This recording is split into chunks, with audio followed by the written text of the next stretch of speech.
Le TDAH, on en parle beaucoup à l'école. Les notes, les punitions, les réunions avec la maîtresse. Mais personne ne parle de ce qui se passe à la maison. Du matin où tout déraille avant même d'avoir bu ton café. Du soir où ton enfant explose pour une fourchette mal posée. Du frère ou de la sœur qui dit « c'est pas juste, lui il a le droit de tout ». Et toi au milieu, épuisé, qui essaie de tenir le truc. Aujourd'hui, on parle de ça. Le TDAH dans la vie de famille, ce que personne ne te dit. Est-ce que tu peux faire concrètement dès ce soir ? Je suis Émilie, consultante en parentalité spécialisée dans les troubles de l'attention avec ou sans hyperactivité et maman de Charlie. Bienvenue dans l'épisode de Maman à maman au cœur du TDAH. Est-ce que tu vis ça chez toi ?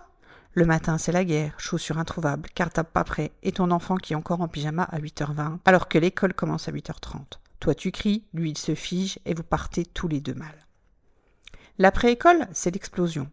Ton enfant rentre et là, c'est comme si toute la pression de la journée s'écrasait sur toi. Il est à cran, tout l'irrite, son frère qui souffle trop fort suffit à déclencher une crise. Et le soir, t'es vidé. Mais lui, son cerveau tourne encore à 100 à l'heure. Il veut parler, bouger, négocier, et toi, tu n'as plus rien à donner. Si tu te reconnais là-dedans, cet épisode est pour toi. Je vais t'expliquer quelque chose qui m'a tout changé quand je l'ai compris. Le cerveau TDAH a besoin de 2 choses pour fonctionner. De la structure et de la prévisibilité. Et la vie de famille, par nature, c'est le chaos. Les imprévus, les changements de programme, le dîner qui prend du retard, la soirée qui se prolonge, un anniversaire impromptu. Pour toi, c'est de la vie, pour ton enfant TDAH, c'est une menace. Son cerveau interprète l'imprévu comme un danger, et il réagit comme face à un danger. Il s'emballe, il fuit, il attaque.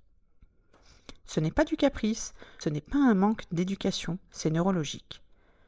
Deuxième chose que tu dois savoir, l'effet domino. Quand ton enfant TDAH explose, toute la famille est impactée. La fratrie subit, le conjoint réagit, toi tu gères. Et ça crée des tensions qui n'ont rien à voir avec le TDAH au départ, mais tout à voir avec lui en fait. La bonne nouvelle, quand tu comprends le mécanisme, tu peux agir en amont, pas dans la crise, avant.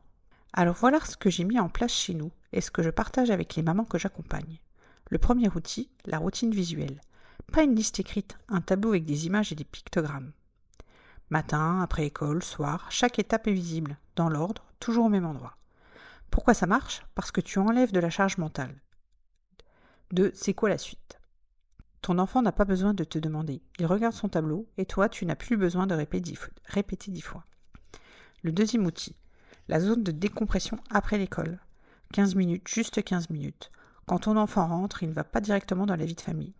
Il a un espace à lui, canapé, chambre, peu importe, où il se décompresse seul. Pas d'écran si possible, pas de devoir tout de suite. Son cerveau a besoin de vider la pression de la journée avant de pouvoir être avec les autres. Ça paraît simple, ça change tout. Le troisième outil, le signal calmant. Avec Charlie, on a un seul mot qu'on a dessiné ensemble. Quand ça monte, quand il sent que ça va exploser, ce mot, c'est un signal à lui. Il l'utilise pour me dire « j'ai besoin que tu m'aides », sans que ce soit une capitulation, sans que ce soit une faiblesse. Et moi, quand j'entends ce mot, je sais ce que j'ai à faire. Je ne réagis pas à la crise, je rejoins mon enfant. Tu peux créer le vôtre, ensemble, ce soir, si tu veux. Je vais te raconter un soir chez nous.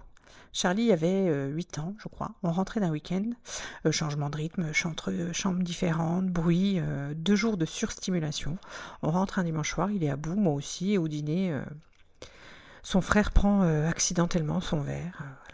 Crise totale, larmes, cris, chaise renversée. Et là, une amie qui dînait avec nous me regarde et me dit « mais c'est juste un verre ». Oui, c'est juste un verre, mais pour Charlie, ce soir-là, ce verre, c'était la goutte d'eau après 2 jours de tension accumulée. Son cerveau n'avait plus aucune ressource pour gérer l'imprévu. Ce soir-là, j'aurais voulu avoir les mots, pas pour expliquer aux autres, mais pour rejoindre Charlie, pour lui dire « je vois que t'es à bout, on sort 2 minutes, toi et moi ». C'est le protocole NVP que j'ai développé après. Nommer, valider, proposer. 3 étapes, pas plus. Et c'est exactement ce que je t'apprends dans la méthode LIRE. Si tu t'es reconnu dans cet épisode, les matins, les soirées, la fratrie, l'épuisement, j'ai écrit la méthode LIRE pour exactement tout ça.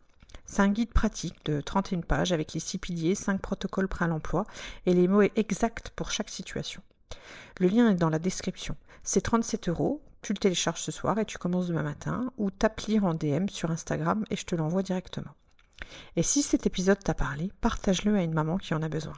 À très vite.